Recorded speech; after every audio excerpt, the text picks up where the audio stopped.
Voici une aide pour réussir à faire le travail complémentaire. Dans ce travail complémentaire, vous devez calculer la vitesse de déplacement de chaque plaque à l'aide de documents qui vous sont proposés sur les pages du TP. Nous allons travailler avec un document, celui que vous avez, page 116 du livre. Le document initial est présenté comme ceci. Vous devez calculer une vitesse. La vitesse est égale à la distance sur le temps. En géologie, une vitesse de déplacement d'une plaque est exprimée en centimètres par an.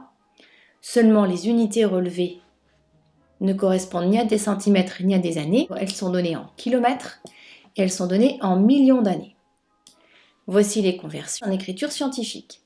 1 million d'années est égal à 10 puissance 6 ans et 1 kilomètre est égal à 10 puissance 5 cm.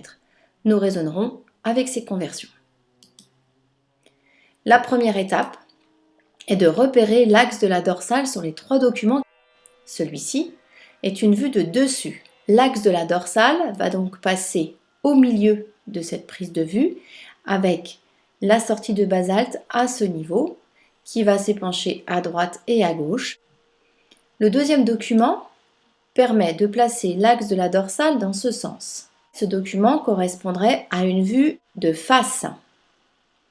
Le troisième document correspond toujours à une vue de dessus et on a toujours le 0 qui correspond à l'axe de la dorsale. Le 0 qui va correspondre à l'axe de la dorsale en kilomètres et le 0 qui va aussi correspondre au temps d'aujourd'hui. C'est-à-dire que l'axe de la dorsale est repérable à T0 à T égale aujourd'hui.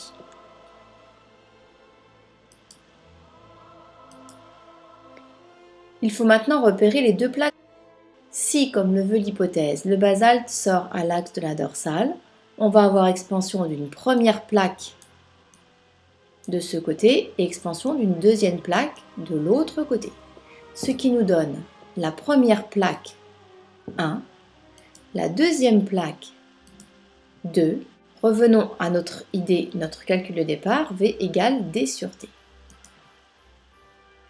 Je vais m'intéresser uniquement à la première plaque.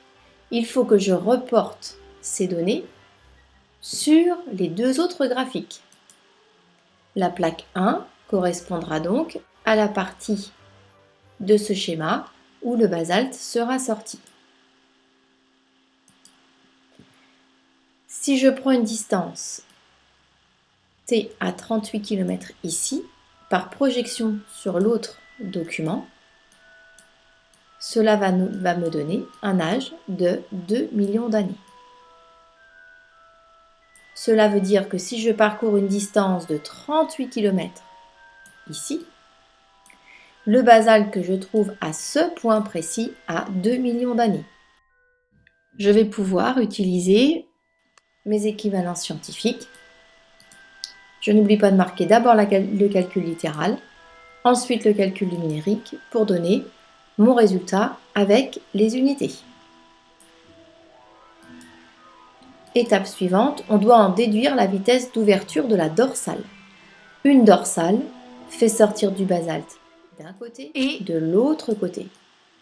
Ce qui revient à dire que la vitesse d'ouverture de la dorsale correspond à la vitesse de déplacement de la plaque 1 plus la vitesse de déplacement de la plaque 2.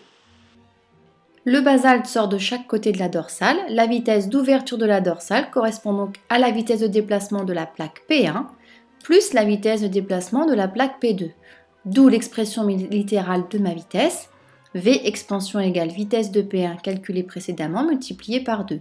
Je remplace mon expression littérale par l'expression numérique et je vais pouvoir trouver la valeur de la vitesse d'expansion chiffrée avec les unités. À vous de jouer maintenant pour le calcul de la vitesse d'expansion de l'autre dorsale.